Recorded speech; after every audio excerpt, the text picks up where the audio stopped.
کہ آپ کے ماتھے پہ شاید بندوق رکھی تھی اور آپ کو کہا تھا بھاگو، اس کے بعد سوال کریں. آپ نہیں بھاگے تھے. اس وقت کال کس کی آئی تھی؟ اس وقت کس کی کال پہ آپ کو چھوڑا تھا؟ مجھے چھوڑا تھا کس کی کال پہ چھوڑا تھا؟ حمزہ شہباز شریف صاحب کی کال Sorry؟ پہ.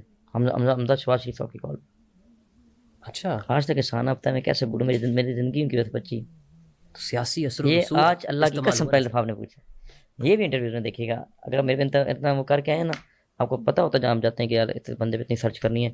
مجھے اگر اس ٹائم چھوڑا گیا, اللہ زندگی دے, حمزہ شہباز شریف صاحب کی کال. اب بتائیں, اب آپ سارے سوالوں کے نچوڑ پہ آ جائیں.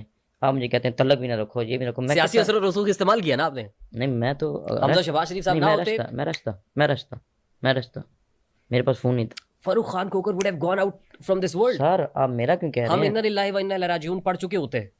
میں مانتا ہوں اس بات کو, بالکل مانتا ہوں. اللہ زندگی دے, جب میں تھانے میں آتا ہوں, جب مجھے واپس لاتے ہیں, وہ کس طرح بیٹھے ہوئے تھے. ہاں یار, ایک ہم لوگ تو آنکھیں بند کر کے بیٹھ گئے کہ خرگوش ہے, کس طرح انہوں نے کہا کہ کس کی طرح, مجھے نہیں پانی ایک جانور ہے جیسے آسٹرچ آئی تھنک, وہ اپنے منہ سے اندر کر وہ لیتا ہے, کچھوا ٹھیک ہے, جی. کہ شاید میرے پہ مصیبت نہیں آ رہی. ایسا تو ایسا کہتے ہیں اس طرح ہو گئے کہ حمزہ صاحب کہتے ہیں کہ مجھے وہاں پتہ لگا, حمزہ شفیع صاحب نے میری لیے کال کی, تو حمزہ شفیع صاحب کہتے ہیں کہ فرق کو اتنا سا بال بھی ٹچ نہیں ہونا چاہیے. اچھا, ہاں, مجھے اگر چھوڑا گیا, اس کی کیا اب وجہ؟ آپ کہتے ہیں بتائیں کہ میں دوشی, مجھے حمزہ شفیع کو پورا زندگی انسان ماننا چاہیے کہ نہیں؟ اب ایک عام آدمی ہوتا جس نے کوئی تالا توڑا ہوتا دکان کا یا بکری تو چور ہمارے ہوتا پہ نہیں, تو وہاں جا چکا ہوتا نا سر. تو ہمارے پہ کیس بھی تو عام آدمی کے کہنے پہ نہیں بنے نا. آپ کہتے ہیں بڑے طاقتور رہے ہیں, بڑے بڑا اپنی بادشاہی رہی ہے, بڑے سخت رہے ہیں, بڑے جنگل قانون رہے ہیں, تو ہم کم تو پھر یہ کیوں نہیں کاؤنٹ کرتے کہ ہم لوگ کیوں اتنا عرصہ جیل کاٹتے ہیں؟ ایون کہ میرے والد کو علاج کے لیے باہر نہیں لا رہے تھے, کیوں مجھے جنازے نہیں پڑھائے جاتے, کیوں جب اب اس میں ذکر نہیں کروں گا کیونکہ لیڈیز کا ذکر ہوتا ہے. السلام علیکم جی. انسائیڈ اسٹوری کے ساتھ میں محسن بلال. اب آپ سوچ رہے ہوں گے یہ جو ٹک ٹاک کا کلپ ہے, یعنی ویڈیو کلپ, یہ میں نے کیوں آپ کو شروع میں سنا دیا ہے, اور اس ویلاگ کا اس سے کیا تعلق ہے؟ تعلق ہے, اگر اے ڈی سی آر سیالکوٹ کا معاملہ ہو, پنجاب اسمبلی میں وہ گنڈا گردی کا معاملہ ہو جو میں نے آپ کو اگزامپل دی تھی, یہ بھی چیز اس سے لنک کرتی ہے. اب فاروق کھوکھر کو تو آپ جانتے ہیں. فاروق کھوکھر صاحب جو مصطفیٰ نواز کھوکھر ہیں, جو انسانی حقوق کے بہت بڑے چیمپئن ہیں, ان کو بلوچوں کا دکھ درد یاد آ جاتا ہے اور ہیومن رائٹس کی بات کرتے ہیں, لیکن پنڈی میں جو کچھ ہوتا ہے, جو ان کے کزن کرتے ہیں, وہ شاید ان کو دکھائی نہیں دیتا. یہ میرا موضوع نہیں ہے. میرا موضوع یہ ہے کہ یہ جو فرنٹ مین پالے جاتے ہیں, جو لچے لفنگے گنڈے رکھے جاتے ہیں, ان کا کوئی نہ کوئی کیا سرپرست ہوتا ہے, یا یہ شتر بے مہار کی طرح جس کے خلاف مرضی فائر کھول دیں اور جب ضرورت پڑے تو منہ کھول دیں. تو یہ جو فاروق کھوکھر صاحب جو کسی زمانے میں لبیک میں آنا چاہتے تھے, پھر جب یہ سی ٹی ڈی بنی تو مولانا فضل الرحمان, ایک بہت بڑی مذہبی جماعت ہے جمعیت علماء اسلام پاکستان, اس میں آ گئے. اب ریحان طارق صاحب ہمارے بہت ہی اچھے دوست ہیں, اچھے اینکر ہیں, نوجوان اینکر ہیں. انہوں نے آج کل پوڈ کاسٹ کا سلسلہ شروع کیا ہوا ہے. حافظ حسین رضوی کا انہوں نے پوڈ کاسٹ کیا, پھر دیگر کا کیا. تو حالیہ انہوں نے یہ پوڈ کاسٹ کیا تھا فاروق کھوکھر صاحب کے ساتھ.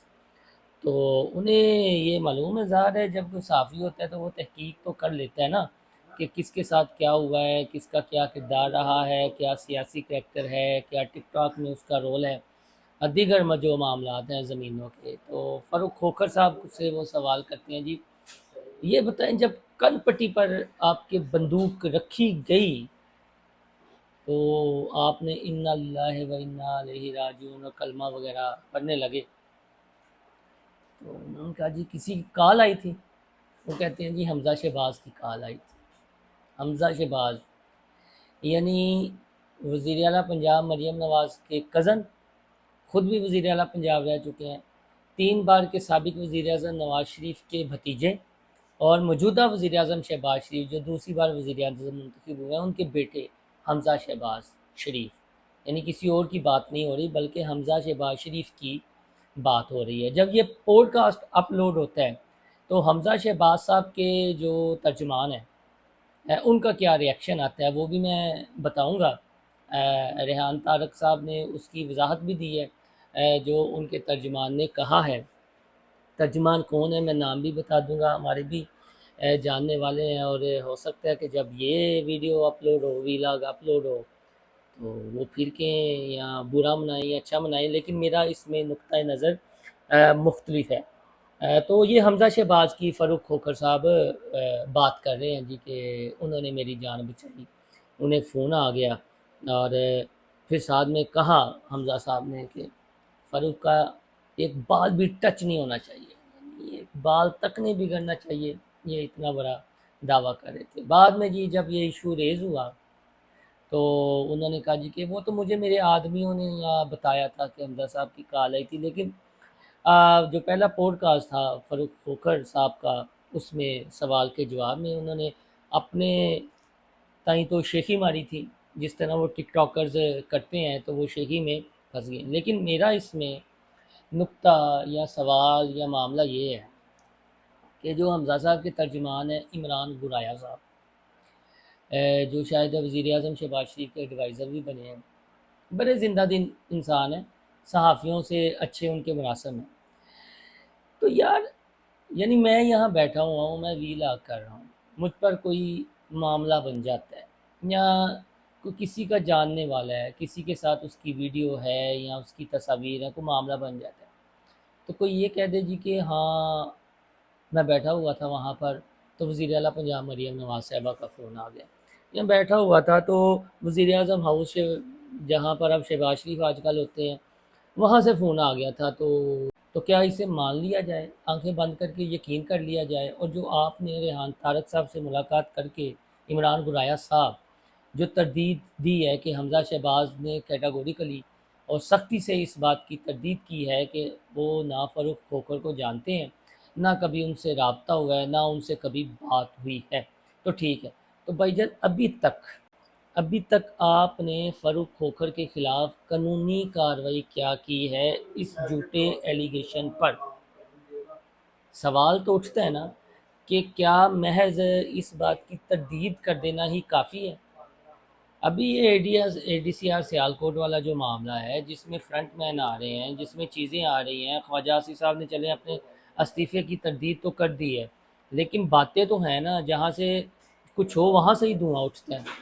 تو یہ بھی کہا جاتا ہے نا کہ اس معاملے پر اگر آپ یہ کہہ لیں کہ اس معاملے کو دبایا نہ گیا تو بہت سارے کٹے کھلنے ہیں، اور ابھی تک اے ڈی سی آر سیالکوٹ جو ہے ان کو معطل بھی نہیں کیا گیا، ان کی جگہ کسی کو لگایا بھی نہیں گیا۔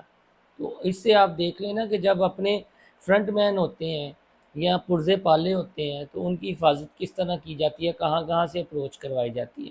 تو عمران گرایا صاحب ہوں یا حمزہ شہباز شریف صاحب ہوں، قابل احترام ہیں۔ آپ کے اوپر ایک پوڈ کاسٹ میں یہ کہہ دیا گیا جی کہ پولیس مقابلہ ہونے والا تھا ایک قبضہ گروپ کے سرگنا کا، تو فون آ گیا اور پھر جو ہے وہ پولیس مقابلہ نہیں ہوا، اور ساتھ میں یہ دھمکی لگائی گئی کہ ایک بال بھی ٹچ نہیں ہونا چاہیے۔ تو قانونی کارروائی کیا کی گئی؟ آپ نے کوئی قانونی چارہ جوئی کی؟ آپ نے انہیں بلایا، آپ نے انہیں تھانے بلایا، یا آپ نے کوئی تحقیق کی کہ بھائی کیوں آپ نے یہ بیان دے دیا اتنا بڑا؟ یعنی یہ تو پھر کوئی بھی اٹھے گا، کسی کے بارے میں بھی کوئی بڑی شیخی مار دے گا تو کیا اس کو پھر صورت کار سمجھ لیا جائے؟ کیا سرگنا کا آپ یہ کہہ لیں کہ جو پیچھے بیٹھے ہوتے ہیں ان کے سرپرست وہ سمجھ لیا جائے؟ تو لہٰذا حالی تردید سے یہ کام نہیں ہوگا۔ یہاں بنیادی نقطہ اور سوال یہی ہے، عمران گرایا صاحب ہوں یا حمزہ شہباز صاحب ہوں، کہ آپ نے فاروق کھوکھر کے اس بیان پر قانونی چارہ جوئی کیا کی ہے؟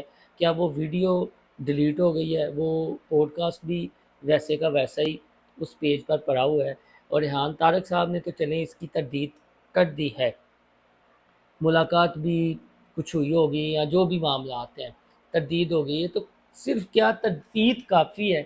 جو یہ سنے گا وہ تو یہی کہے گا کہ ہاں یہاں پر پنجاب میں جو کچھ ہو رہا ہے، جس طرح یہ اے ڈی سی آر والا معاملہ ہوا ہے یا یہ پنجاب اسمبلی میں گنڈا گردی ہوئی تھی، ان کے خلاف ایف آئی آر نہیں ہو سکی، تو فاروق بھی ہو سکتا ہے سچ کہہ رہا ہو۔ پھر سوالات تو یہ اٹھیں گے لہٰذا عمران گویا صاحب اور حمزہ شہباز صاحب یا جو بھی ہیں، آپ کو چاہیے کہ یا تو کوئی قانونی چارہ جوئی کریں، یا پھر ایسے پنٹروں کو یا ایسے جو ہیں کچھ ٹک ٹاک سٹار بن جاتے ہیں اور پھر جو منہ میں آتا ہے بولتے چلے جاتے ہیں، ان کا مکو ٹھپنے کے لیے کچھ نہ کچھ اقدامات کریں۔ اگر آج آپ کسی ایک کا مکو ٹھپیں گے، کوئی ان کے خلاف قانونی چارہ جوئی کریں گے، کوئی ایکشن لیں گے، تو بہت ساروں کا بھلا بھی اس میں ہو سکتا ہے، اور کل کو کوئی کسی کا نام مس یوز کرنے کی بجائے یہ ضرور ہوگا کہ وہ سے بھی کان ہو جائیں گے کہ یار نہیں، اب کسی کا نا ایمی شہی میں یا شوہی مارنے میں نام مس یوز نہیں کرنا۔ تو دیکھیں اب کیا ہوتا ہے، یہ ایک اہم ایشو ہے بہرحال، اور ان ساری چیزوں کو آپ اے ڈی سی آر والے معاملے سے لنک کریں، اور اے ڈی سی آر والا معاملہ دبنے نہ دیں، اے ڈی سی آر والا معاملہ دبنے نہ دیں۔ اپنے نسلوں پر آپ کا یہ احسان ہوگا کہ آپ اس معاملے پر آواز اٹھاتے رہیں اپنی ذاتی پسند و ناپسند سے ہٹ کر، اور جو ہوسنگ سوسائٹیز کے نام پر جو کچھ ہو رہا ہے وہ آپ کو پتہ ہی ہے کیسے فائلیں اوپر نیچے ہوتی ہیں۔ تو بجائے نئے نئے ملک ریاض پیدا ہونے کے، اس ملک کی ترقی کے لیے کچھ کرنا چاہیے، اور ان اداروں کو بھی سوچنا چاہیے اور عوام کو بھی سوچنا چاہیے کہ کیا وہ ایسے لوگوں کو منتخب کرتے ہیں جو پھر صحیح پھر بات کریں گے۔ اپنا فیڈ بیک ضرور دیجیے گا۔ اللہ حافظ۔